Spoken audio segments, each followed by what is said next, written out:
Salve, minha galera! Como estão vocês? Tudo na paz? É isso aí, espero que esteja todo mundo bem.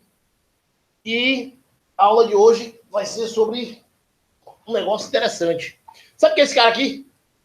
Esse aqui é Zeus, os deuses da Grécia Antiga. Isso aqui é uma coluna grega. Tem a ver com o quê? Com Grécia? Claro, criatura. A gente vai estudar a Grécia hoje. Espero que vocês gostem. O tema é bem interessante. E, por favor, perguntem. Perguntem, de perguntar é importante. Eu espero que todos estejam bem, de verdade mesmo, de coração. Eu quero que todo mundo esteja bem. Valeu? Vamos lá. Ô, não é isso não, rapaz. Ô, rapaz. Aqui. Vou apresentar agora. Tela inteira.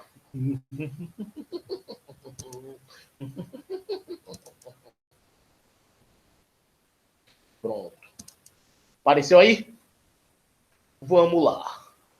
Apresentação de slide do começo do Baba. Caderno 1. Vocês já viram isso aí. Módulo de História. Capítulo 3. Antiguidade Ocidental. Grécia. Bem. Ah, você esqueceu que tinha módulo de História, né? Nem lembrava mais que existia História. Pior ainda de minha cara. Pior ainda essa cara careca e feia. Mas, enfim. Vamos estudar a Grécia. A Grécia, qual é o objetivo disso aqui, desse capítulo? Primeiro, você reconhecer a civilização grega como berço das civilizações ocidentais, dando ênfase à sua contribuição em diversos campos da ciência, das artes, da linguagem e da política. Tá? Uma coisa importante para vocês perceberem, vocês vão perceber no final do período assim, eu espero, que vocês possam compreender que boa parte da nossa cultura, que é inspirada na formação das casas também, o próprio idioma também, são coisas que vêm inspirados da cultura grega também, a nossa forma de literatura, de arte, enfim, tudo isso como eles vão influenciar na vida da gente. Analisar e caracterizar os diferentes períodos que tradicionalmente compõem a história da Grécia Antiga. Pronto, fica fácil assim, quer ver, nego? Olha só, você sabe que quando você estuda história, você tem as divisões da história, a pré-história e a história propriamente dita. E dentro da história você tem a divisão, a idade antiga, média, moderna e, por fim, a contemporânea. Vamos fazer a mesma coisa com a Grécia, uma espécie de linha do tempo contando um pouco de cada período histórico desses. Ou seja, aí você fala assim, né? Deve ter coisa pra caramba. E tem, porque você imagine 500 anos de Brasil. Tem história pra caramba, 520 anos de Brasil, 518 anos de Brasil, tem história pra caramba. Agora imagine vocês a Grécia, que são 5 mil anos de história. É um negócio de louco isso aí. 5 mil por baixo aqui, que eu não estou querendo fazer conta agora. Compreender como funcionava a democracia desenvolvida em Atenas e vislumbrar suas diferenças com o sistema democrático em voga na atualidade. O que é que isso quer dizer, nego? A gente vai comparar como era a democracia em Atenas e a democracia, o modelo de democracia que nós temos hoje. O que é importante você notar aí é perceber que, no final, que apesar das limitações da democracia, a democracia hoje não é um conceito fácil em qualquer lugar do mundo. Mas a gente vai ver isso aqui mais na frente com calma, para poder falar com vocês com mais ênfase sobre alguns temas. Diferenciar aspectos de ordem política, econômica e social que marcaram os dois modelos de poli da Grécia Antiga, Esparta e Atenas. Olha só, essas duas cidades-estados foram as duas principais cidades-estados da Grécia Antiga. Isso a gente vai ver também detalhadamente quando a gente for explicar para vocês a questão do conceito de cidade-estado, que é uma cidade-estado. Bem, principais coisas que você vai aprender. Grécia Antiga é o quê? Quando se estuda a antiguidade grega. Não é estudar a Grécia hoje. Quem era Esparta, quem era Atenas, só para lembrar, eram duas cidades-estados e completamente diferentes. Uma dica aqui para você não esquecer, que eu dou sempre para os meus alunos, é o seguinte. Para você que tem dúvida disso ainda. Atenção, fofinho.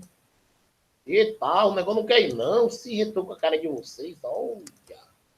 Rapaz, aí, velho. Você não é mais que eu. Minha mãe dizia assim.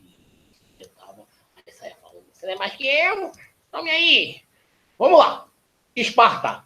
Esparta, para você não esquecer, a diferença básica de uma para outra. Esparta e Atenas. Esparta lembra espada. Cidade militarista. E Atenas lembra Antena, cidade que valorizava a cultura e o conhecimento também. Em uma era a democracia, em Atenas, e em Esparta era uma ditadura. O conceito de ditadura também muito diferente. Aliás, não é muito diferente, não, do conceito de ditadura na antiguidade. O conceito de mitologia, que vem de mito, e o que veio a ser a cultura grega, como ela nos influenciou hoje em dia, e as principais obras da cultura grega. Vamos lá? Apertou o cinto? Então vamos nessa. Ih, não é não, tem que tirar o negócio. Rapaz, que cara chato, velho. O cara fica aí, e eu já aqui, vou encher seu saco, não vai não, amigo. Vamos lá. Prosseguindo. Nas sociedades da antiguidade clássica, se desenvolveram uma orla ocidental do mar Mediterrâneo. Cultivou-se a profunda valorização pela figura humana. Ou seja, vai se valorizar a obra de arte que é o homem. Não obstante, as práticas religiosas que nutriam gregos e romanos também desenvolveram um apreço sem igual pelo ser humano e suas criações. Em tais sociedades, a base era a escravidão, justificada até mesmo por grandes filósofos da época, a exemplo de Aristóteles. Atenção, o conceito de escravidão nessa época aqui, atenção, gente, vamos se ligar aí. Qual era o conceito de escravidão que havia nessa época? Primeiro, que condições o indivíduo poderia se tornar escravo na Grécia Antiga? É por causa da cor da pele? Não. Porque ele morava no local? Não. Para ele ser escravo na antiguidade, ele dependia de três coisas. Primeiro, ele nasceu filho de escravo. Aí, velho, uma vez Flamengo até morrer. Uma vez filho de escravo até morrer, não tinha jeito, pai. Não tinha essa configuração. A segunda alternativa era se ele devesse ao Estado. Ele devesse tributo ao Estado. E aí ele viraria escravo. E aí, pai, não tinha alternativa. O cara tem de virar um escravo do Estado, trabalhar porque não pagou a dívida. Já pensou se é assim hoje em dia? Né? O cara chega, não paga esse monte, vira escravo. Oh, nada a ver, nada a ver. E o terceiro segmento, a terceira condição, de se tornar escravo. Falei que a primeira era quando ele nascia filho de escravo, a segunda é quando ele devia ao Estado, e a terceira era exatamente quando ele... A terceira, exatamente quando ele chegava e era um capturado de guerra. Tinha uma guerra entre tribos, estados diferentes, e aí esse indivíduo era um capturado de guerra e se tornava um escravo. Ele era a base para recompor a sociedade. O prisioneiro de guerra era um escravo. Geralmente era bem tratado. Bom, na sociedade da antiguidade grega, no mundo clássico, o pensamento filosófico, que é quando nasce a filosofia, quando eles vão acabar com a figura do mito, que era o mito,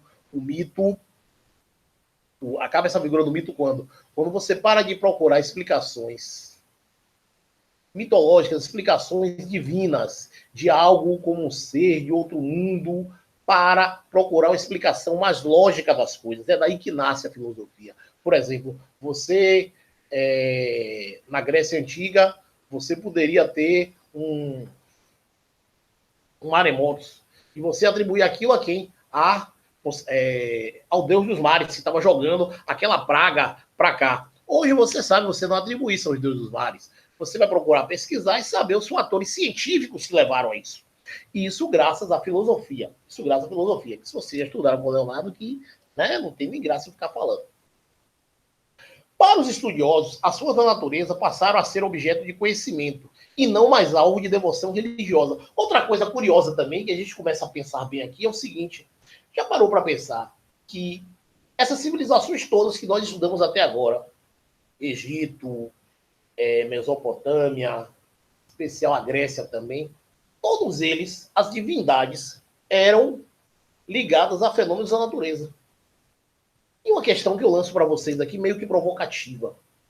Por que as pessoas se chateiam tanto, ou fazem até sinal da cruz alguns, quando se trata dessas figuras, quando vem de cultura de matrizes africanas?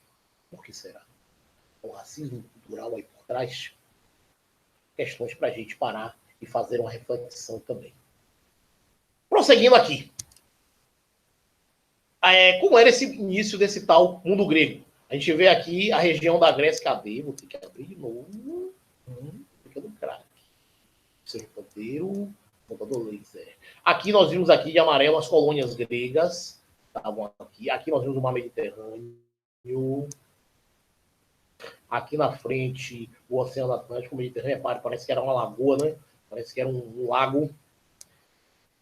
Isso aqui apenas era o começo da civilização grega.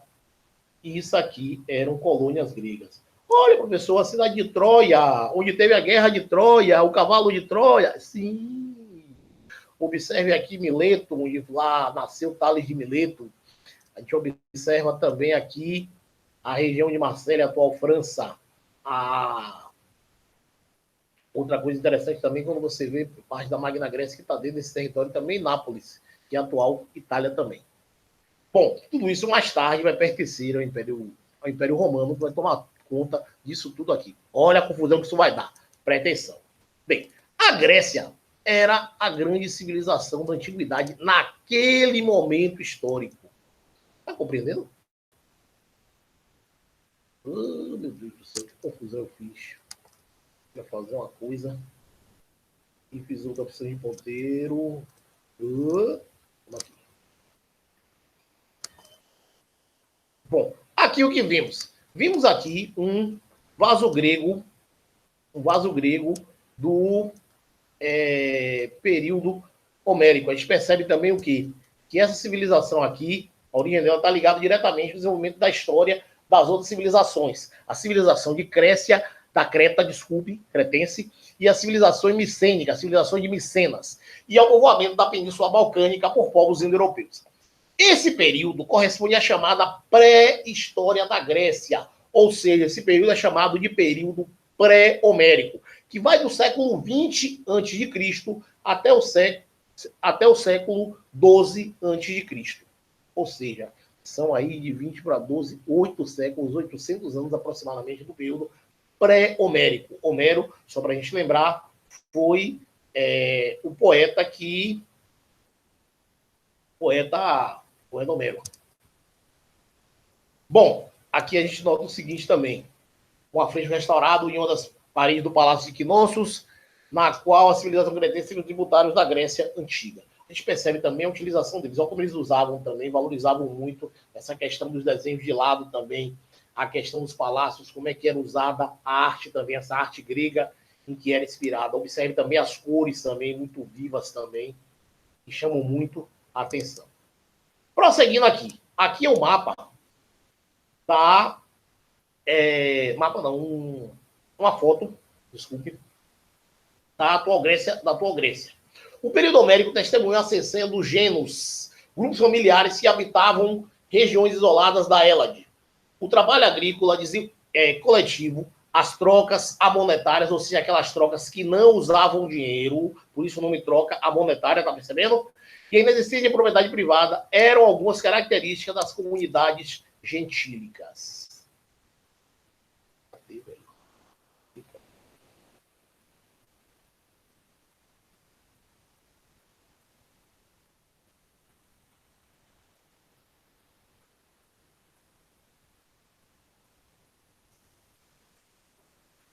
Perceberam? Então vamos.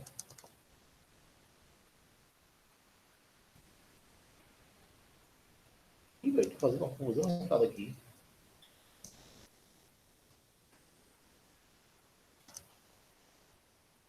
Bom, aqui nós vimos um anfiteatro grego. Repare que faz lembrar, por exemplo, um anfiteatro que faz lembrar, por exemplo, a questão de uma concha acústica. Quem já foi de uma concha acústica sabe hoje como é que é essa questão da concha acústica com eles. Observa também uma coisa que é bem interessante também vocês notarem, é como isso é repetido ainda hoje, no dia de hoje. Tem um teatro também, forma dessa em Salvador, especialmente em Lauro de Freitas também tem, em Camaçari também tem. Esse arquimodelo aqui. Você pergunta assim, professor, como é que fazia para sem microfone. O que os caras faziam? Tinham determinados locais do palco que os caras escavavam a pedra e sabiam que pela ali o eco passava, fazia o som se propagar. Então os atores já tinham essas técnicas, chegavam aqui mais ou menos em determinados locais que tinham essas escavações na pedra, falavam para todo mundo lá em cima pudesse ouvir. Outra coisa também que é curiosa, as pessoas faziam silêncio durante as apresentações. É difícil imaginar, não é? Você vê a época da barbárie, uma civilização fazendo silêncio para assistir uma obra de arte. É muito, muito curioso essa questão da Grécia. Eu fico assim impressionado toda vez que fala sobre isso. Bem, aqui a gente vê a questão da segunda diáspora grega, que marca a transição do período arcaico e promove a criação de colônias helênicas, diferente das regiões sul da Europa, da África e da Ásia.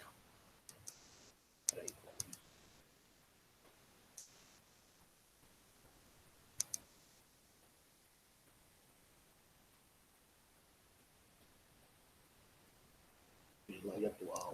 Peraí, eu perdi aqui. Sim. Aí, como eu dizia a vocês, a gente percebe aqui. Volta aí, criatura.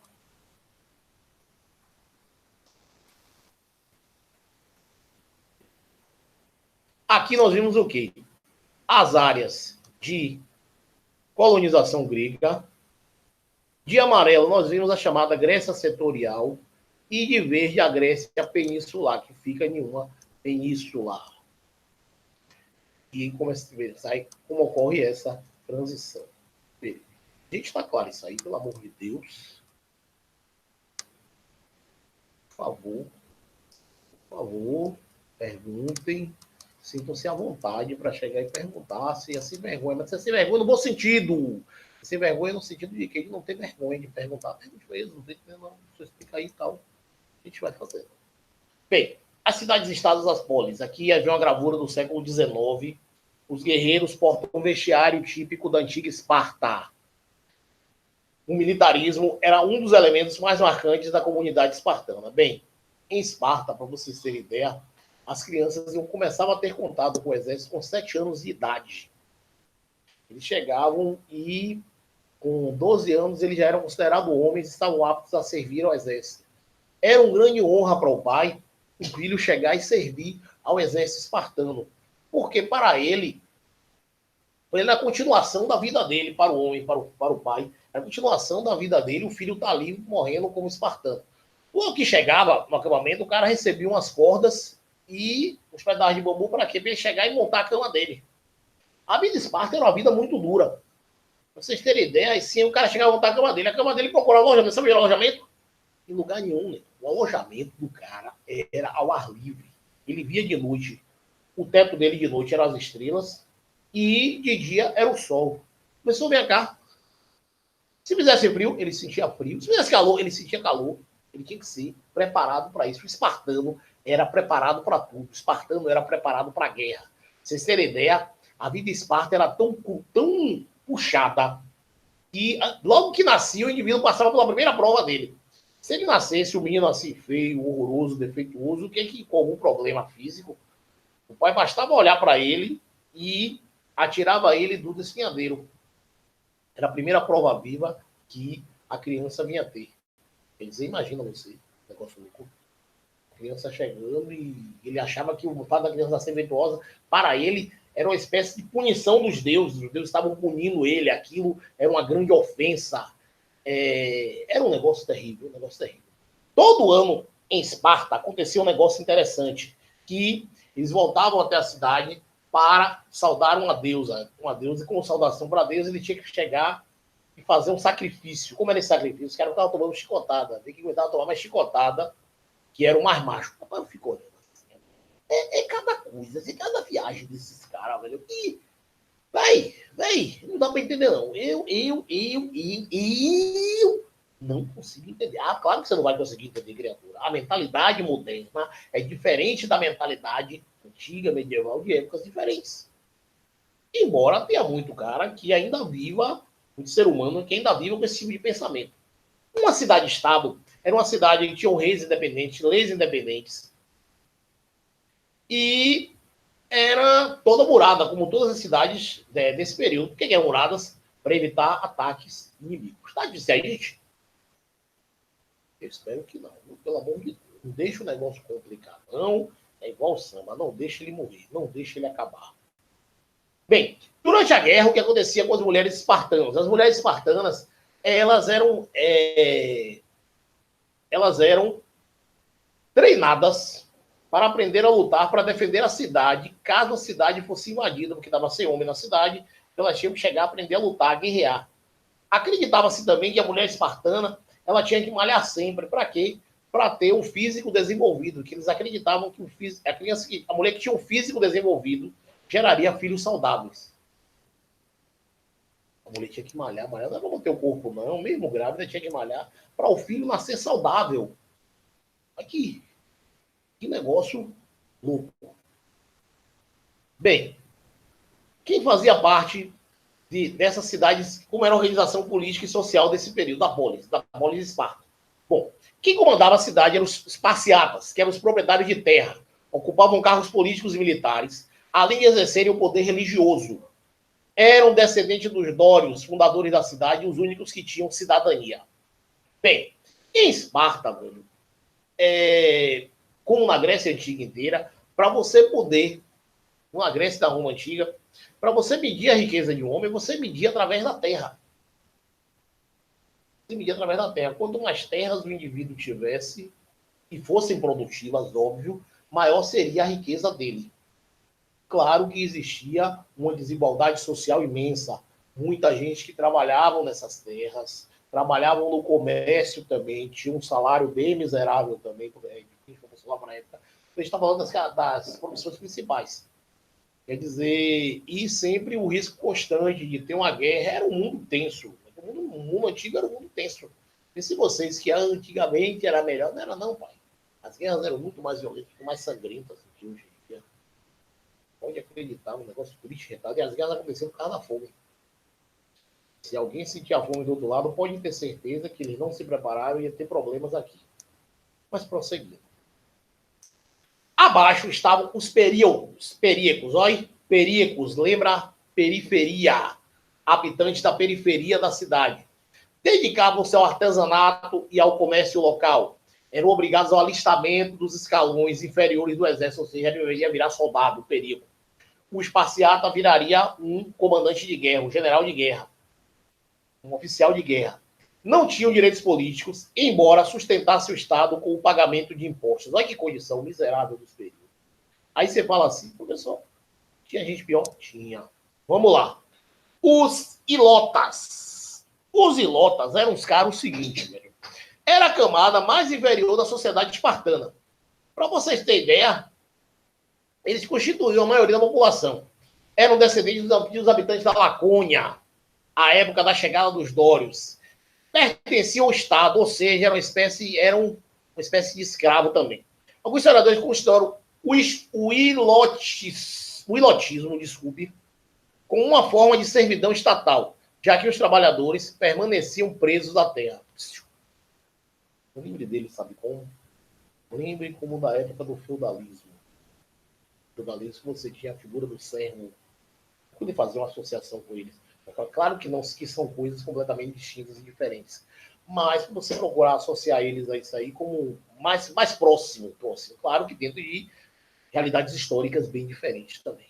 Tá difícil aí, nego? Esparciata, olha. Especial, Esparta. Ó, comandandão. Períaco, o indivíduo da periferia. Orelha gorda, orelha média e orelha seca. A orelha seca era o ilota, que o bicho pegava para ele. Bom, a sociedade, quem eram os cidadãos? Cidadãos já em Atenas. Atenas era uma cidade-estado completamente diferente do pensamento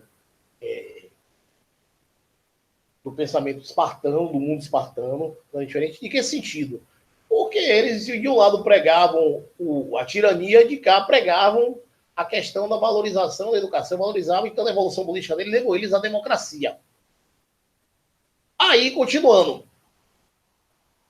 Cidadãos representavam os habitantes que usufruíam de direitos políticos da cidade. Olhe quem era o cidadão ateniense. Homens livres maiores de 21 anos. Nascia em Atenas e tinha que ter família de Atenas. Eram indivíduos de diferentes condições econômicas, destacando os donos de terra e donos de escravos também. Ou seja, você tinha que ter uma condição social boa. Só era considerado cidadão se você nascesse em Atenas, se você fosse homem maior de 21 anos e sua família fizesse parte, se você tivesse uma boa condição econômica, podendo ser dono de terra e de escravo. Pessoal, democracia é essa? É um modelo de democracia mais avançado que existiu no mundo antigo. E como tudo na vida, mas ela excluía, professor, as mulheres, os menores de 21 anos, estrangeiros. Sim, meu filho, mas como tudo passa por um processo de evolução. Evolução, evolução para chegar e se aperfeiçoar o que se tem. Não trocar o remédio, como muita gente defende hoje, o fim da democracia. Se o remédio está ruim, aumenta-se a dose dele. Não se tira ele e deixa o paciente morrer. Pelo amor de Deus, né? Tem uns malucos aí hoje pedindo para se impor a ditadura. Não dá para ser assim. Não dá porque fica complicado. A democracia é o melhor remédio. Ainda os gregos provam isso. Os gregos provam isso sempre. Bom, vamos lá. Em seguida, temos os métecos, que eram habitantes de Atenas, que haviam nascido no estrangeiro, não podiam comprar terras e eram destituídos de direitos políticos. Ou seja, era o cidadão intermediário entre o escravo e o cidadão. Eles não tinham direito a voto. Não tinham direito a voto. Detalhe também. Mas, enfim, era a classe média da época. E, por fim, os escravos, prisioneiros de guerra, filhos de escravos, que eu já falei com vocês, endividados ou comprados também. Constituíam a maioria da população da cidade, claro, era a massa trabalhadora. E funcionavam a economia local, realizando todo tipo de trabalho. E não tinham direitos políticos nenhum. Pergunta para vocês é o seguinte: um escravo pode ter sido um dia um cidadão? Esse aí é grátis. Ou era mais fácil ele ter sido um méteco e virar escravo? 5 segundos para você responder. 4, 3, 2. A condição mais fácil era ele se tornar, ser um méteco, se tornar um escravo por ter dívida com o Estado. O cidadão podia, mas era muito mais difícil. Mas, enfim, prosseguindo.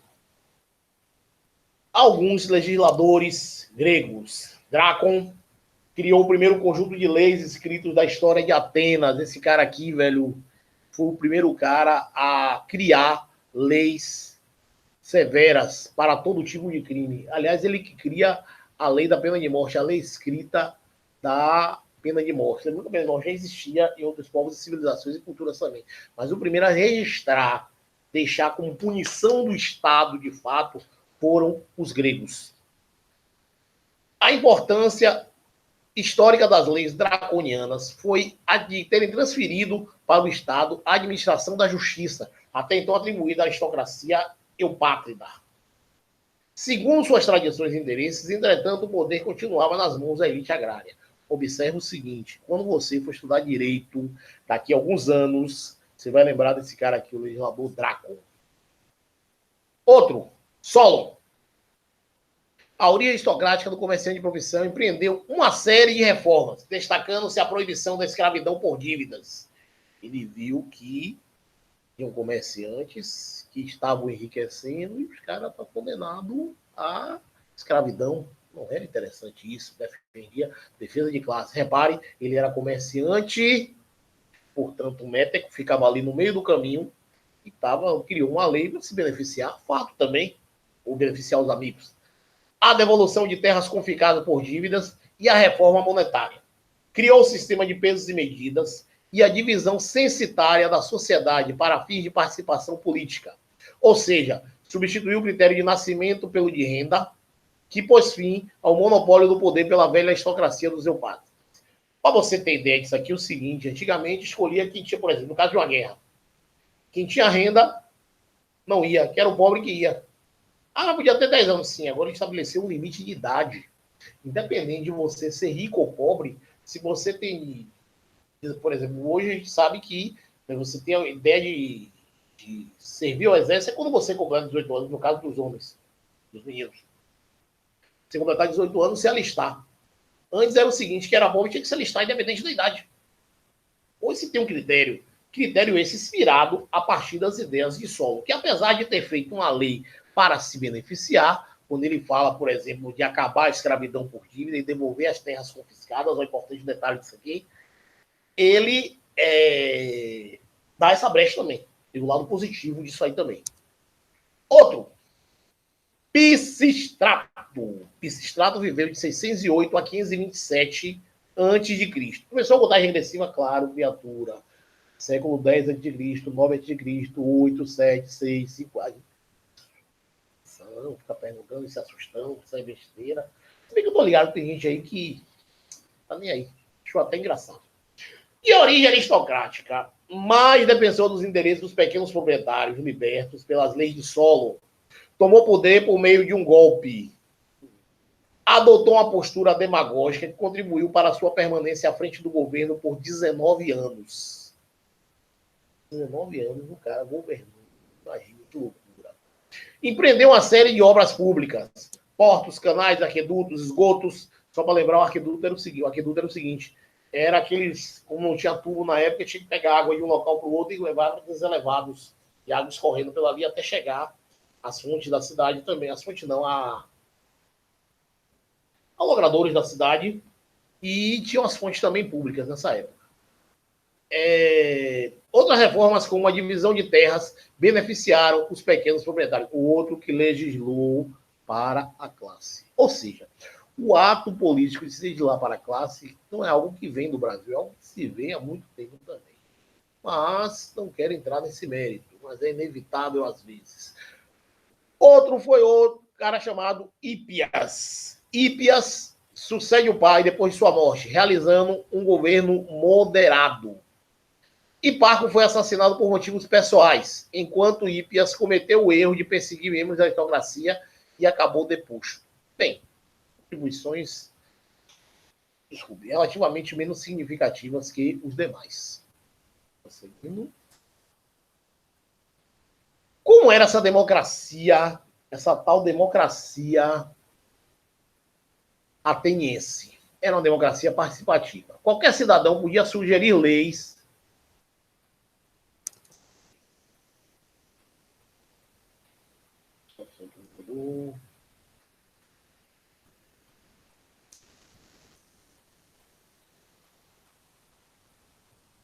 Ó, fofo.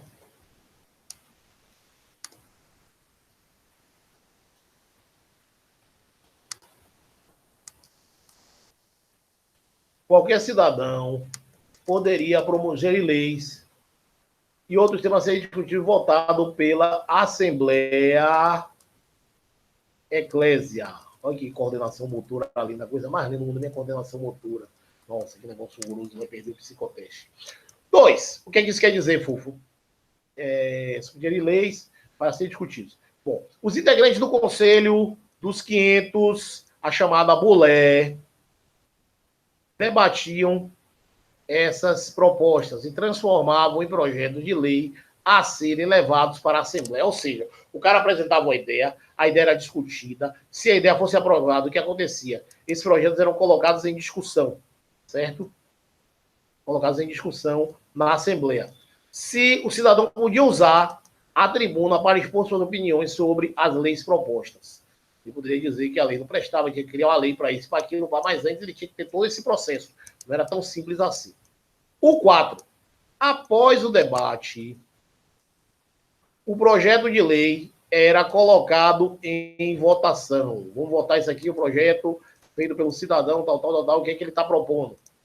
A lei aprovada era registrada nas tábuas de madeira ou em pedras que ficavam à disposição de qualquer um para consulta. Ou seja, a lei escrita não era lei como a gente tem hoje, não, no papel, que tem essa facilidade de verificar a Constituição, é só chegar e pegar E na internet colocar, não, pai, naquela época você tinha que ir lá verificar na pedra, esculpida na pedra, se você soubesse ler, ainda tinha isso, o que dizia as leis, o que diziam as leis. Bem, por fim, o Tribunal Popular, que era o seguinte, era responsável por analisar todos os casos de delitos e outros problemas de ordem pública. O indivíduo podia chegar até ser condenado até a morte por isso. Lembra que eu falei da questão da pena de morte, etc, etc, etc? Pois é, o bicho pegava feio. Dependia desses caras aqui, o Tribunal Popular, para eles chegarem e julgarem se você roubou, se você matou, o que você fez de errado. Ou seja, a coisa era tensa. Bom, aí vimos a Guerra do Peloponeso. A Guerra do Peloponeso foi guerras entre Esparta e Atenas pelo domínio do mar Mediterrâneo. Começou com uma guerra civil? Foi. Teve participação de outras cidades-estados. Atenas liderava a Liga dos Delos e Esparta e seus aliados lideravam uma outra liga que me fugiu o nome agora. Então aqui, repara, aqui tem a questão das batalhas, onde foi o centro e um pouco de cada uma. Eu não quero entrar em mérito disso, não. E domínio macedônio, quando Alexandre II chega a Macedônia, a questão da religião dos gregos. Para os gregos, os deuses eram os deuses romanos. O que aconteceu? Os deuses gregos, o que aconteceu com eles? Eles tinham formas humanas e, às vezes, os caras chegavam, viam aqui na Terra, se envolver com mulheres, e aí nasciam os semideuses. Os deuses gregos, o principal deles era Zeus, que era casado com Hera, que era a protetora do casamento. Que loucura, a mulher era casada com um cara que era o mais infiel de todos, que era o deus dos deuses. E ele descia a terra e se envolvia com algumas mulheres. Alguns semideuses, a gente pode citar como semideuses alguns exemplos aqui, como, por exemplo, a figura de Ulisses, a figura de Hércules, a figura de... o nome dele, velho? Perseu. Pode citar a figura de Aquiles também. Enfim, vários deuses gregos também. A gente pode citar também. Sempre a forma humana, eram belos, bonitos assim, parecendo muito. Ui, coisa linda! Um pouco menos, mais feio um pouco, porque senão não ia ter graça, né? Ficar parecendo bem, ia ficar um negócio sem graça. Mas prosseguir. Bom, na filosofia grega, temos a figura desse cara aqui, ó, Sócrates. Sócrates é dele a famosa frase: tudo que sei é que nada sei. Como assim? Ele pretendia, dizia o seguinte, para atender a verdade e o conhecimento por meio da dúvida do diálogo, método que chamou de maiêutica. A maiêutica é questionar o indivíduo até ele mostrar a total ignorância dele. Começar a perguntar o porquê. Com ironia e espírito crítico, ele combateu o fanatismo patriótico de Atenas e foi condenado à morte como inimigo da democracia e não deixou suas obras escritas. Bicho miserável. Não deixou nada escrito, mas as histórias dele ficam registradas no decorrer da humanidade, o pensamento dele, o pensamento socratiano. Quer dizer, mostrar ao indivíduo a ignorância, começando a perguntar. Isso é o que se chama de maiêutica, é você começar a perguntar de mais alguém, até esgotar dela a possibilidade de que ela não sabe nada sobre aquele determinado assunto. É um trabalho retado que dá para fazer. Platão era discípulo de Sócrates. Fundou a academia na obra A República. Ele propunha um governo ideal. Repare, vivendo em impérios, os caras já falando em impérios, monarquias, os caras já falando em quê? Já falando em república. Uma república aristocrática governada por sábios e guerreiros e sustentada pelo trabalho escravo. Defendia ainda a teoria de que o mundo real era o mundo das ideias, pois tudo que já havia estava ligado ao mundo sensível. Isto é, a realidade nada mais era do que sombra do mundo das ideias. Lembra do mito da caverna? O mito da caverna ele mostrava o seguinte, que eram indivíduos que ficavam apenas vendo sombras, moravam numa caverna, ficavam vendo apenas sombras, e essas sombras, eles não conheciam o colorido, não conheciam outro mundo, até que um dia um sai da caverna, sai daquele mundo da alienação, e passa a perceber que existe um mundo lá fora. E aí todos começam a criticar ele, e aos poucos eles vão saindo um a um, até descobrir o que é que vem a ser de fato o mundo das ideias e do mundo das coisas reais. São dois mundos diferentes. O mundo que você tem ideia de uma coisa e o mundo das coisas reais. Interessante isso. Prosseguindo meu foquinho, cadê você? Controle. Vamos lá. Aristóteles. Aristóteles fundou o Liceu, que critica o sistema de Platão, propondo o empirismo e a lógica formal. O que era o empirismo? Era o conhecimento concreto, aquele conhecimento baseado na ciência, não era aquele conhecimento baseado no acho. Acreditava que o conhecimento era obtido por meio da experiência. Elaborou uma vasta quantidade de obras e desenvolveu conceitos centrais para o pensamento lógico racional. Entendeu? O cara não valia mais o mundo do pensamento. Agora você tem que provar na prática o que você sabe. Essa era a ideia básica de Aristóteles. A ciência não era o achismo. O achismo tinha que se basear em ciência para se achar. Eu fico pensando nesses caras hoje em dia, velho. Eu não sei. Eu não quero entender. Estou sendo chateado. Vamos nessa. Principais estilos de capitéis presentes na arquitetura helênica. Arquitetura, teatro e escultura. O estilo dórico, que é esse estilo aqui um pouco mais simples. Aí você tinha o estilo jônico, que é um pouco mais trabalhado. E, por fim, o estilo coríntio, que dos três é o muito mais trabalhado. Entendeu? Dórico, jônico e coríntio. O jônico, para você não esquecer, ó, a dica do papai, o J de jônico. Aqui parece que forma a letra D, tá vendo? O dórico, a tampa dele. E aqui parece que forma a letra C. Coríntio. Se eu me esquecer, ó, isso aí é dica, viu? Você chegar e depois não se ficar se atrapalhando, como é que eu vou lembrar disso? Lembre isso aqui das dicas do papai. Cultura grega, arquitetura, teatro e escultura. Produzido por Miron, esse aí é uma obra chamada Discóbolo, um lançador de disco que apresenta a técnica conhecida como contraposto. Lembrando que o lançamento de disco era uma das provas dos Jogos Olímpicos da Grécia Antiga, que eles faziam os Jogos Olímpicos com o objetivo de chegar e celebrar os deuses. Era a época que as guerras paravam também, a chamada trégua olímpica, a paz olímpica. A guerra era suspensa justamente porque começou a gente participar. E é curioso que um atleta dessa época, ele participava das provas com o seguinte objetivo. O objetivo dele era se tornar, ser reconhecido como Deus na cidade-estado onde ele veio a participar. Ele veio a nascer. Que é um orgulho para a cidade ele ter lá a estátua dele esculpida de alguma forma lá no centro da cidade. Por meio da tal quadril, o peso da figura humana era sustentado por uma de suas pernas, ao passo que a outra se levantava sutilmente, dando a impressão de que a estátua estava em movimento. Mas é uma beleza, né? É uma beleza essa estátua, porque a ideia da sutileza do movimento, o corpo humano, ele todo bem desenvolvido, em especial o corpo do homem, cheio de músculos, etc. Parecia o meu, malhadão assim, bonito, parecia um negócio horrível.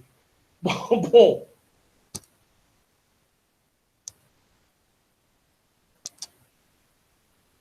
então, galera, é isso aí. Eu espero que vocês tenham aprendido e espero que vocês tenham gostado da aula e obrigado a todos pela participação de todos vocês. Valeu, galera!